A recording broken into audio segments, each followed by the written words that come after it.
Greetings everyone, welcome back at Turoko Double Railways with me, Elizabeth. The funny thing today, we are not looking at Shaken Stevens, no, but we are looking at some kind of a cement mixer, a concrete mixer, or is it shaky or rattling or what is happening?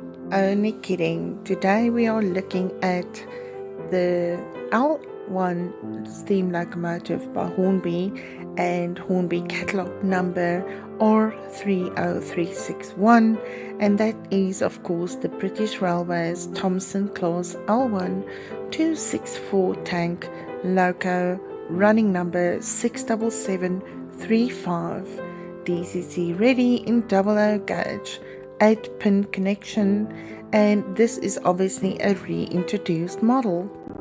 So a reintroduced model of plus minus 10 to 12 years ago, as previously stated, with some subtle tuning changes. And no stranger to Hornby, these locomotives represent all 100 members of the class. So before we proceed, kindly consider subscribing and hit that like button if you haven't already done so. Finally, there was a knock on the door, and yes, the box, my shipment has arrived, and I couldn't wait to unbox this new loco, seeing that my birthday is on the 13th of September, and this is one of those nice gifts I got myself. And obviously, it's not just the L1 steam locomotive that I've ordered some extra treats. A birthday will not be a birthday with some extra treats after all. So I ordered the Oxford die-cast model car as additional to my order for the loco, as well as some loco staff, drivers and coalmen.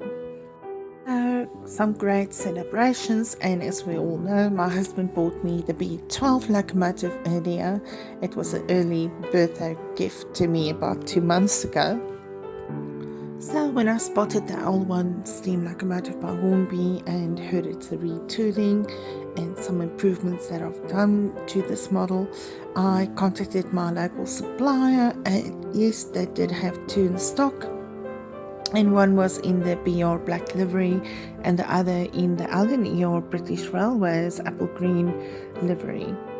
And why British Railways in an apple green LNER livery?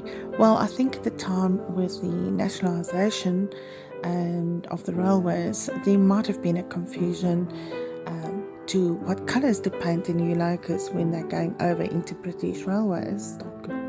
I do believe that the original models from Hornby had a couple of issues, but this did not put me off. I believe in Hornby, and I believe that they have improved whatever issues there might have been in the past, and so I'm really looking forward to this locomotive and running it on the layout. So for me, I had to choose between the two locomotives. I would have loved to have both, but I had to choose, and it was basically not that difficult to choose. I chose the Early Crest and number 67735. So we are unboxing today. So as we look here, we can see it is in the ice packaging, and we see the detailed accessory pack, and then also the maintenance sheet, and obviously is featuring how to fit the accessories and also where to do the DCC fitment, and the card would normally be stored in the coal department or the coal bunker, in other words. Okay, so we obviously have a great photo of the locomotive as per usual with Hornby, and then also on the rear side of the box we will see the history of this locomotive and also the figuration. Something very interesting on the pamphlet here in line 5, it's illustrated how to fit the extras. It does make note of the brake rods fitment and illustrated with the previously done model from Hornby and not this new model that we have in front of us. So it refers to the transit brakes and or transit brackets, and that is not parts that are all going with this logo, so don't worry if you don't see it. It's not missing, it's just basically confusing, but yeah, I'll just avoid that completely and ignore it. And talking about accessories, the accessories added to the logo does add to the visual quality and the originality of the locomotive, so we'll be fitting it later on. And the fitment of the drain cocks really adds to the look as well. And then with regards to new tooling and improvements by Hornby, if I compare it to the previous LMS 4MT loco, the Stania 4MT, the coupling has got more play on this Stania locomotive than the current THOMPSON new tooling one. So a definite improvement on the front bogie. So in general, a lovely locomotive and with a bit of weight to it. And I love the black livery. And just lastly on the accessories, there's definitely a kind of like finer accessory, plastic bolt accessories, which if you try to fit it, it really does not fit into the holes nicely. I don't know if it's just my accessories, but they do not compare to previous brake vacuum pipes and things like that. So I don't think the piping and things fit that nicely on this logo. That's the one bad thing I could pick up. And the accessories, like I say, is very fine plastic, not comparable to the previous accessory packets of Hornby that used to be strong and fit nicely, and these just crumble in your hands when you use it. But on the other hand, the parts fitted to the loco is nicely, not over excessively fitted parts on the loco as is from the manufacturer, so that helps when you're touching it and moving along and working with the loco in your hands. Much less extras to worry about that can break. Now, starting on the top of the loco, we have the cab roof with sliding openings, ventilation openings, and two of them. And then we also have the whistle and safety bells, and very similar to my LMS Stania 4M2, but not so prompt out. Lifted saddle across the boiler top is what I'm talking about. And also the great finishes, like for instance the 3 washed out plugs, riveting and bracket fitted on the rivet line, very nicely depicted, and also great detailing, red banding and flush glazed windows in the cab and with wind deflectors. And inside the cab is also great finishes, and also there is a doorway playing into the cab with a window, and the windows in the front of the cab also very nicely depicted. And on the rear of the loco now we see the sprung buffers, the name pocket and name coupler, some pipework and handrails, and the bunker ladder and some lamp pines, and then also some lamps painted out with silver. And the top of the bunker coal load is also natural looking and greatly coming into the cab with its glazed windows and the breathers. Moving on the side to the front of the loco, we see the Westinghouse pump, and there is also a break in the lining towards the smoke box area. It ends and each side of the opening. And on the wheel side we have full metal valve gear, brake blocks, factory fitted, and we can see the front cylinders. And now moving to the front of the loco, we have the spring buffers and the running plate boldly that the smoke box sits on, the red buffer beam. Also have the work plate and characteristics of the North British built in its diamond shape.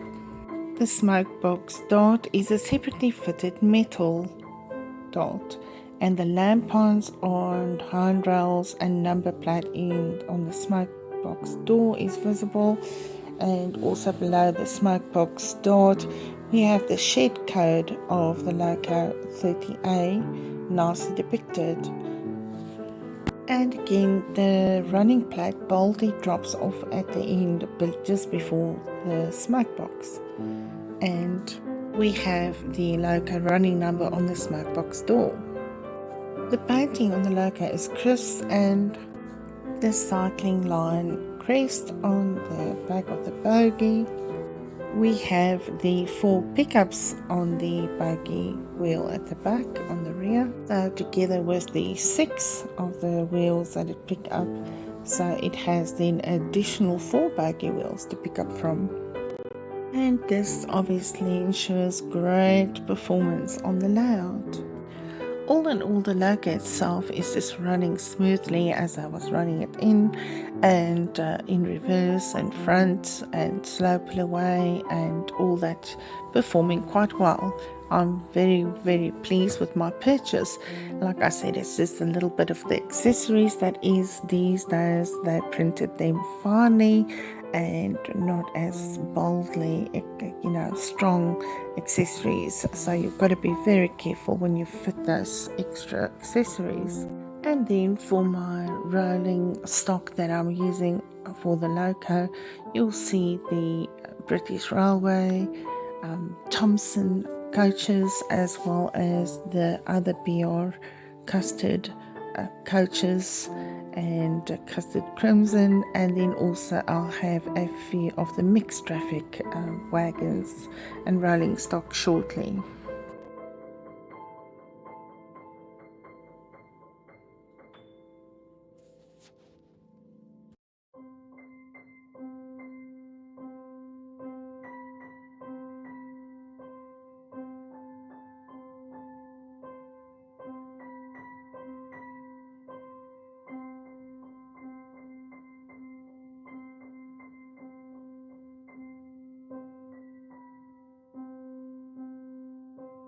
And now we're getting to the favorite part of the episode, where we jump into the history of the L1 BR Thomson class locomotive. The 4MT class L1 BR Thomson class 264 tank number 67735. The history of will follow. In 1945, Edward Thomson produced the first 264T class L1 locomotive at the Allinear's Darlington Works. Designed for mixed traffic, short distance passenger and freight services, these locomotives had 5.2 diameter driving wheel, 2 outside 20 by 26 cylinders, a boiler pressure of 225 psi, and a weight of nearly 91 tons. Replacing the 6 Metropolitan Railway K class, and to serve alongside the V1, V3 tank engines, of which at the time there was 80 running. The BR Thomson class was designed to assist.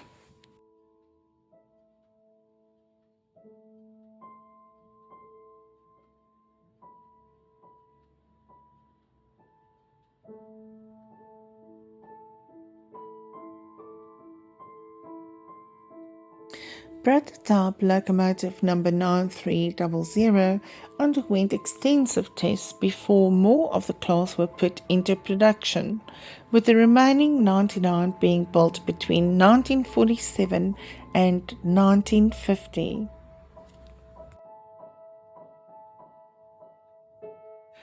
Not released into traffic until after the formation of British Railways in 1948, the first 3 of the class actually entered traffic in Allinear livery, bearing the LNER numbers 9001, 9002 and 9003.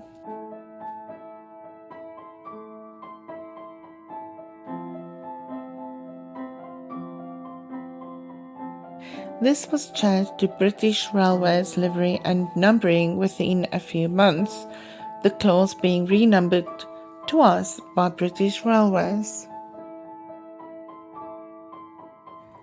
Unfortunately, the L1 class did not live up to the expectations. Whilst the locomotive had adequate power for hauling heavy freight trains at slower speeds, they were mainly assigned to outer London suburban passenger services where faster speeds and frequent stops wore the engines out very quickly.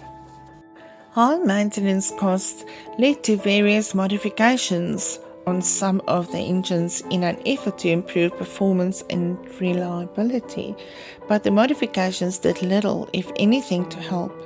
Very careful handling was required by the crews, who soon nicknamed the L1 locomotives as cement mixers due to the loud clanking noise they made, but also most of the times for the vibration and shaking of the locomotive.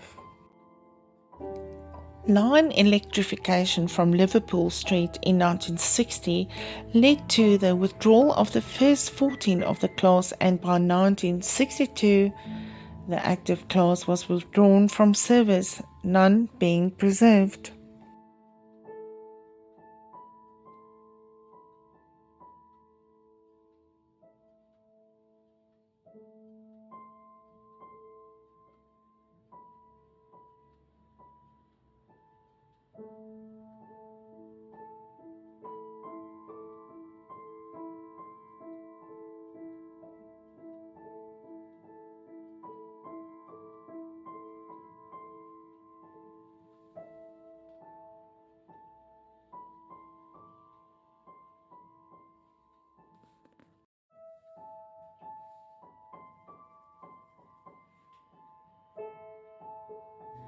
The LNEO Thomson class L1 264 tank steam locomotives began with prototype number 9000 in 1945 as part of the Thomson standardization program, painted in an apple green livery. The North British Locomotive Company constructed number 67735, the locomotive we have on the layout today, which entered service in real life on 5 November 1948 in BR black livery.